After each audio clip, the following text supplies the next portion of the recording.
The book of Nehemiah starts about 12 years after the accounts of Ezra. Nehemiah, the cupbearer to King Artaxerxes, heard about the problems in Israel and began to pray. Cupbearer is not a common household servant. The position is endowed with great responsibility, trust, and unusual access to the king. While Nehemiah was serving, the king noticed the sorrow on his face and asked, why was he sad and what did he want? Nehemiah prayed quickly and replied, send me to Judah, the city where my family is buried, so that I may rebuild. Nehemiah, why are you so gloomy when you're not sick? The king had no reason to restore Israel. Israel was an enemy nation that Babylon had defeated. God persuaded the king to give Nehemiah permission, provisions, and protection for his task. Note here, Nehemiah was a man of prayer. In the 13 chapters of his book, there are 10 recorded prayers, ranging from a quick prayer to the Bible's longest prayer. Like modern Christians, Nehemiah recognized that the walk of faith is a balanced blend of prayer and action, powered by the courage and direction of God. Nehemiah arrives at Jerusalem and sees the disrepair of the city, but he couldn't fully assess the destruction during the noise and activities of daily life. Sometimes leaders must be alone to observe and think. To fully appreciate the state of repair, Nehemiah surveyed the city at night without local officials knowing where he was or what he was doing. He traveled through the valley gates towards the Jackal Well and the Dug Gates. He examined the walls of Jerusalem. They were broken down and the gates were destroyed by fire. Towards the Fountain Gate and the King's Pool, there was not enough room for his mount to get through, and so he had to walk the rest of the way through the valley by night, examining the walls and then returning through the valley gate. In economics, there's this concept we study called opportunity cost. It's the cost of choosing one alternative over the other. Because we have limited time and limited resources, logically we expect people to choose between alternatives based upon which one will give them the most satisfaction.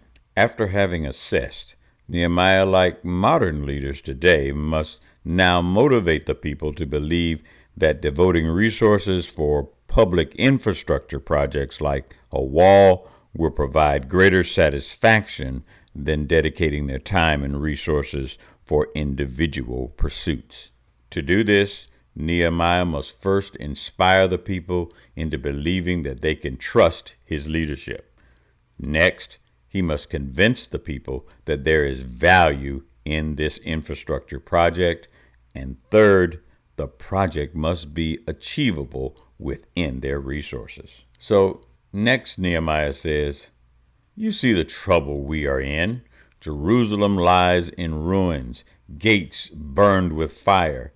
Come, let us rebuild the walls of Jerusalem, and we will no longer be in disgrace. Poor leaders often separate themselves from those they lead, especially when it comes to failure. Now, Nehemiah doesn't do this. Their problems are his problems. This is even more important when you remember the fact that, like most church projects, this project is going to be accomplished with volunteers. Nehemiah is having to build a trusting relationship by becoming one with the people. Nehemiah motivates through sharing his own personal experiences with God. Godly leaders often are transparent with those they serve, which creates an intimacy and a trust. Nehemiah, like modern Christians, strategically opens with both his successes and his failures. Nehemiah wrote, as I told them about the gracious hand of my God upon me and what the king had said to me, they replied, let us start rebuilding. This project is not about Nehemiah, so he motivates his people by pointing to God. Nehemiah has to convince these people that this project is worth the effort to rebuild the walls and restore Jerusalem. Also has to convince them that the project is achievable. Clearly, they know that the walls are a disgrace. They show that they have given up on the preservation of the city. They have allowed the city to become an ancient ghetto, not even willing to build a wall so as to protect their nation. I've never been involved in a movement where there weren't naysayers. After Nehemiah spoke to Israel, there were 3 people who were very upset about his plans, mocking him and laughing. Nehemiah now had to show the courage of his faith, but it was not him against them. It was God versus these 3 men.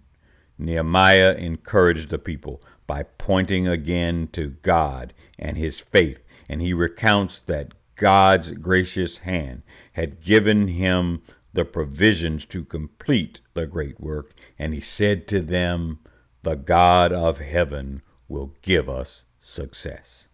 Note here, Nehemiah didn't point to leadership, natural resources, or even the strength of the people. He says God was the source of their power and their future success. This separates a godly leader from other leaders. That's the lesson for this week. Have a great week. Bye.